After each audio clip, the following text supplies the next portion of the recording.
Beberapa tahun terakhir, media sosial sedang mengalami perubahan yang cukup pesat dengan adanya podcast. Istilah podcast atau siniar dalam bahasa Indonesia merupakan hasil rekaman audio seseorang yang dapat didengarkan oleh masyarakat luas. Berbeda dengan radio yang hanya menyiarkan siarannya melalui suara, podcast berisi obrolan-obrolan menarik yang bisa juga ditampilkan dengan tampilan video yang jernih dan gak bikin bosan para pendengarnya. Selain itu, yang menjadi kelebihan podcast yang paling menonjol dibandingkan radio adalah podcast berisi tema yang spesifik.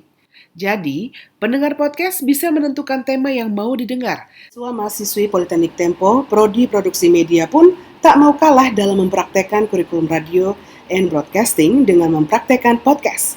Podcast terselenggara dengan berkolaborasi dengan Tempo.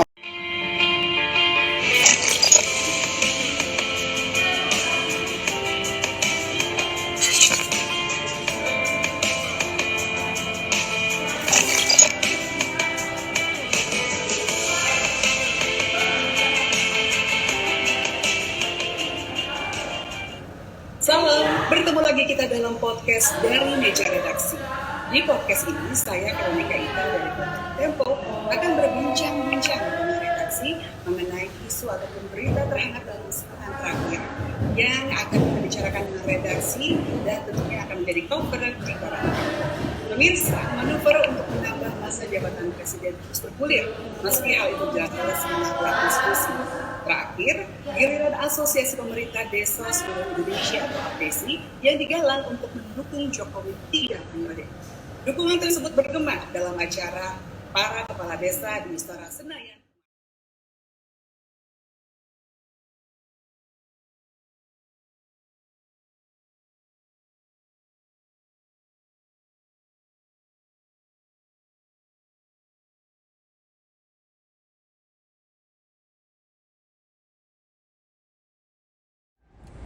Kalau buat aku sendiri sih podcast itu suatu perbincangan seseorang yang direkam dalam bentuk opsinya bisa audio atau audio dan video.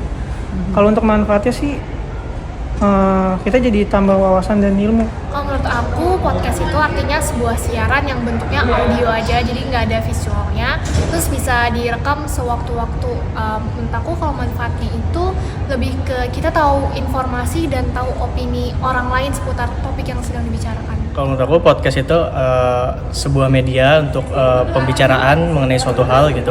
Jadi dalam itu bisa kita berbicara tentang topik yang lagi hangat-hangatnya, terus bisa sharing-sharing atau cerita-cerita tentang kehidupan. Jadi podcast menjadi media terdepan adalah para masyarakatnya atau netizen itu sendiri ya. Netizen Indonesia memiliki rasa penasaran yang lebih terhadap suatu topik. Apalagi jika topik itu kontroversial dan menjadi trending di media sosial. Nah, dengan netizennya yang memiliki antusiasme tinggi, para public figure maupun influencer di Indonesia akan terus berlomba untuk membuat podcast semenarik mungkin supaya netizen Indonesia menonton video mereka. Oleh karena itu, dengan banyaknya kelebihan yang dimiliki oleh podcast, tentunya podcast berpotensi besar memiliki masa depan yang cerah.